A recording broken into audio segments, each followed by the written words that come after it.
जगत में कोई ना परमानेंट। इस जगत में परमानेंट कोई नहीं है, सबको जाना है। तेल चमेली चंदन साबुन, चमेली का तेल लगाओ, चंदन का साबुन लगाओ। तेल चमेली चंदन साबुन, चाहे लगा लो सेंट, जगत में कोई ना परमानेंट। जगत में कोई ना परमानेंट, जगत में कोई ना परमानेंट। तेल चमेली चंदन साबुन, तेल चमेली चंदन साबुन, तेल चमेली चंदन साबुन, तेल चमेली चंदन साबुन, चाहे लगा लो सेंट, जगत में कोई न परमानेंट। जगत में कोई न परमानेंट। जय हो। ताली से बगल में बड़े भावुक नहीं भक्त, जय हो।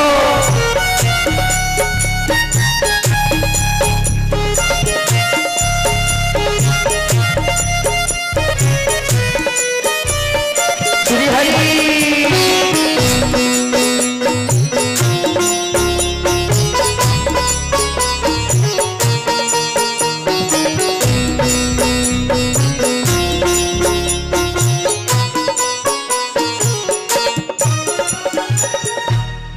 संत कहते हैं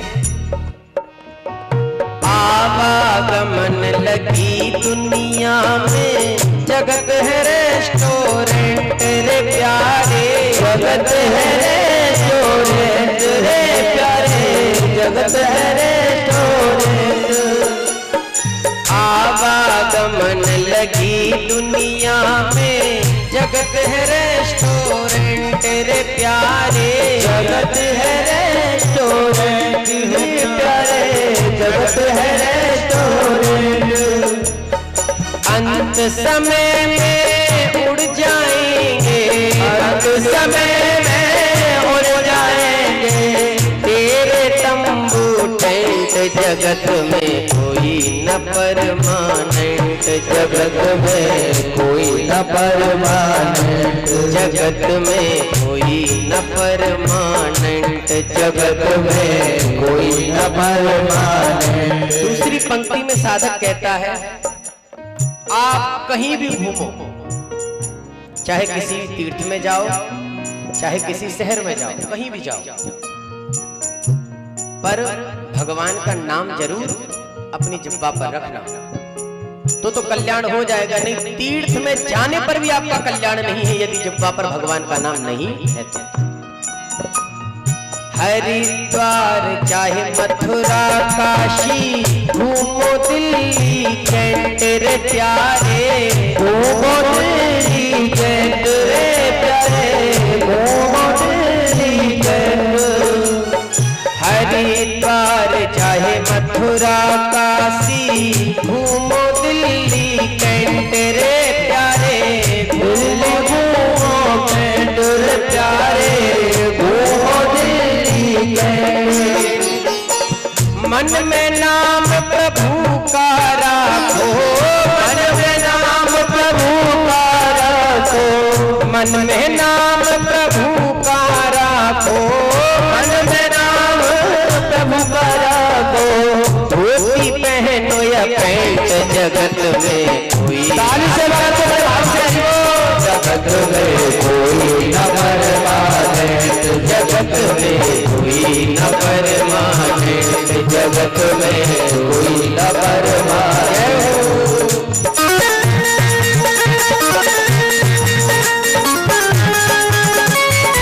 श्री हरि।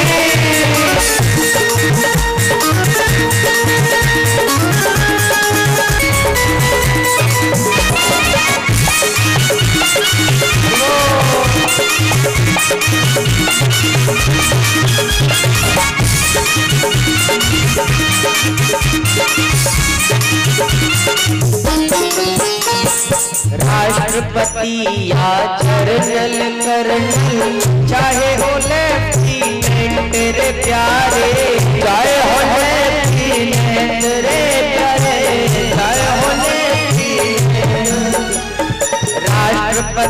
या जर्नल कर्नल, चाहे हो लेफ्टिनेंट रे प्यारे, चाहे हो लेफ्टिनेंट रे प्यारे, चाहे हो लेफ्टिनेंट। ये काल सभी को खा जाएगा, काल सभी को खा जाएगा, काल सभी को खा जाएगा, काल सभी को खा जाएगा। लेडीज हो या जेंट्स, जगत में कोई न परमानेंट, जगत में कोई न परमानेंट, जगत में कोई न परमानेंट, जगत में कोई न परमानेंट। खेल चमेली चंदन साबुन, खेल चमेली चंदन साबुन, चाहे लगा लो सेंट, जगत में कोई न परमानेंट, जगत में कोई न परमानेंट, जगत में कोई न परमानेंट, जगत में कोई न परमानेंट, जगत में कोई न परमानेंट, जगत में कोई न परमानेंट,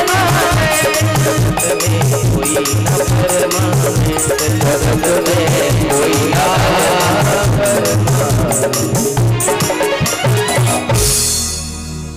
साधु संत की संगत कर लो,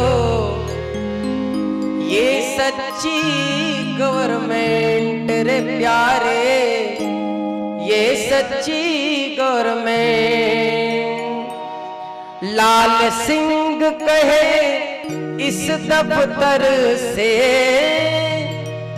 लाल सिंह कहे इस दफ्तर से, मत होना अबसेंट, जगत में कोई न परमानेंट। इस जगत में परमानेंट की सीट किसी को नहीं, सबको जाना है। सुखदेव जी ने कहा राजन तुमने बड़ा सुंदर प्रश्न किया है, क्योंकि जगत में यदि कल्याण चाहिए तो केवल एक उपाय है, भगवान का नाम। और आदि और अंत सुधारने के लिए एक बड़ा सुंदर न्याय बताया संतों ने। मीमांसा में एक न्याय है, दहली दीपन न्याय। दहली दीपन न्याय का अर्थ है कि जिस प्रकार यदि आप एक दीपक को कमरे के अंदर रखोगे तो दीपक केवल कमरे के अंदर ही उजाला करेगा। आप दीपक को कमरे के बाहर रखोगे तो दीपक कमरे के बाहर उजाला करेगा। लेकिन यदि आप उस दीपक को दहली पर रखोगे तो वो अंदर और बाहर दोनों तरफ उजाला देगा। इसी बात को गोस्वामी जी अपने शब्दों में कहते हैं कि राम नाम मणि दीप धरु, जीहते हरि द्वार, तुलसी भीतर बाहिर हो, जो चाहसी उजियार। भगवान के नाम रूपी दीपक को आप अपनी जीव रूपी दहली पर स्थापित करो तो आपके आंतरिक शुद्धि भी होगी और बाहरी शुद्धि भी हो जाएगी। यही जानना भागवत है। हम ये जाने कि हम भगवान को कैसे पाएं, यही तो भागवत है। एकेना मृतपिंडेन एकेन विज्ञानेन सर्व विज्ञातम भवति। एक मृतपिंड के द्वारा, एक के द्वारा, विज्ञान के द्वारा सबको जान लेना। अर्थात केवल एक भगवान को यदि आपने जान लिया तो आपने सब कुछ जान लिया। और यदि आपने भगवान को नहीं जाना तो आपने कुछ नहीं जाना। आप कुछ नहीं जानते, समझ लो। सुखदेव जी ने कहा राजन तुमने बड़ा सुंदर प्रश्न किया है, धन्य है आप। और सुखदेव जी ने कथा शुरू करी कि राजन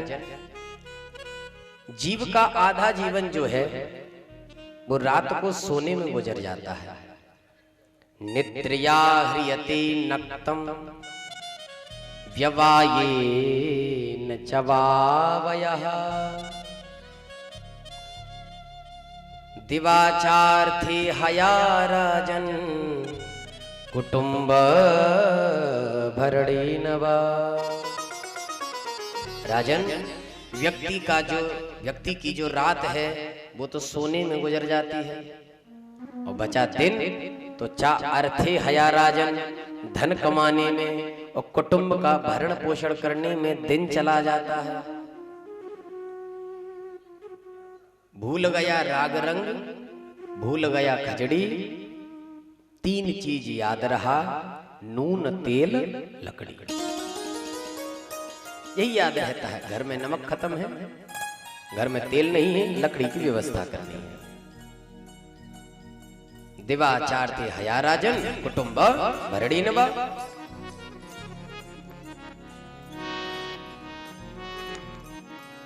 एक संत कहते हैं ना, आपने वो पद सुना होगा कि बचपन भी जाए, जवानी भी जाए, और बुढ़ापे का होगा असर धीरे धीरे।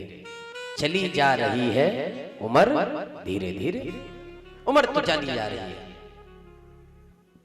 क्या किया जाए? आज से ही भगवान के चरणों में मन लगा लिया जाए।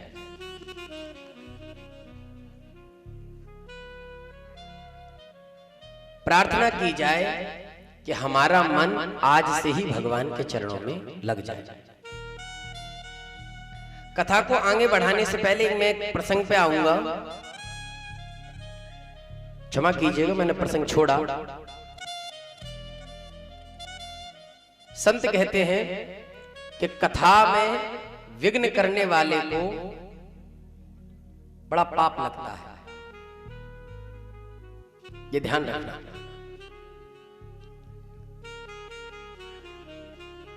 लवकुश जी जिस समय भगवान की कथा नैमिषारण्य में सुना रहे थे, तो उस समय राम जी उच्च आसन पर बैठे थे और लवकुश जी नीचे बैठे हुए थे।